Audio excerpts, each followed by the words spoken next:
没头脑和不高兴。没头脑和不高兴是一对一个马虎、一个别扭的好朋友。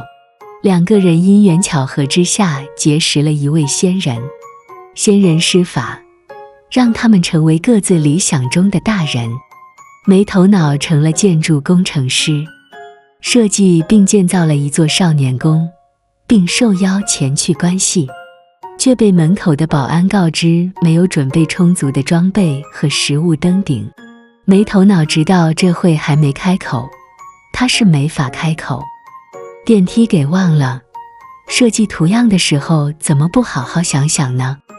这时候有几个学生走过，我这回考试门功课的满分，让我到少年宫来看一场戏，寒假一共休息1个月，正好来得及。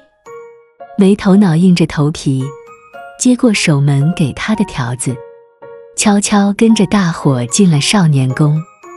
这少年宫里真是富丽堂皇，就少一样，电梯。这时孩子们开始爬楼，一个个精神百倍，有说有笑，嘻嘻哈哈，你追我赶。第一天是这样，第二天也还好，第三天就差劲了，第四天大家不唱歌也不跑了，悄没声地爬着。到了第5天、第6天，大家都垂头丧气，怨气工程师来了。这么高的房子，连个电梯都没有，一定是给忘了。没头脑这工程师准是从小就没头脑，长大了做大事情还那样没头脑。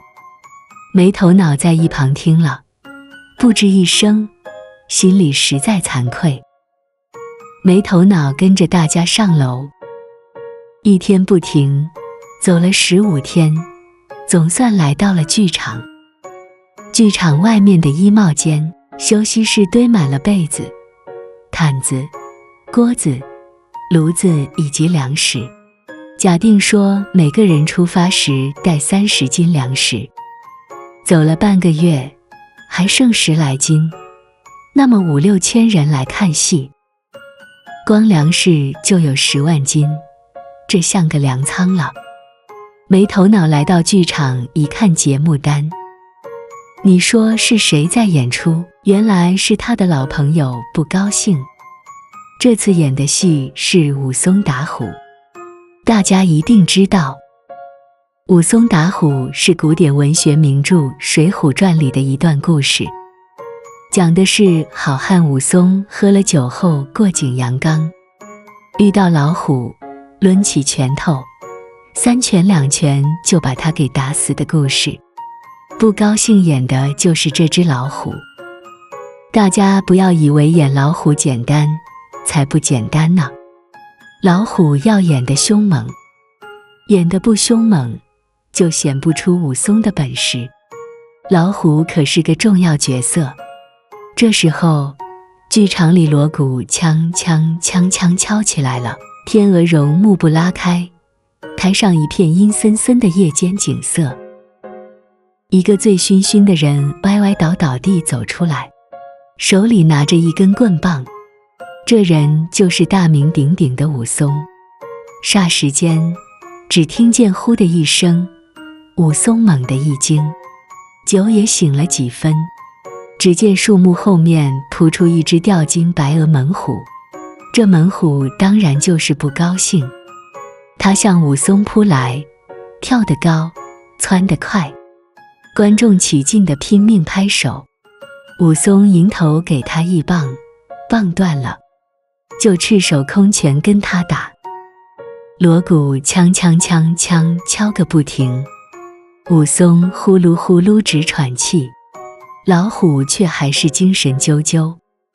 武松轻轻地跟老虎说：够了够了，你得倒下来死了。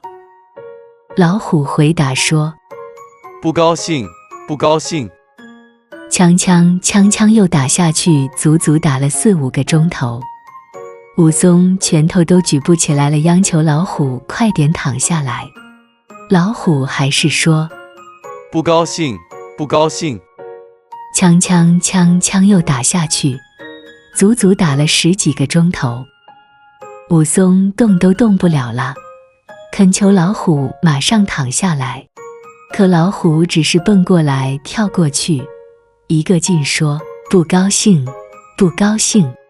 武松打虎打了半日半夜，还是不分胜负，剧场只好宣布休息。欲知后事如何，且看下场分解。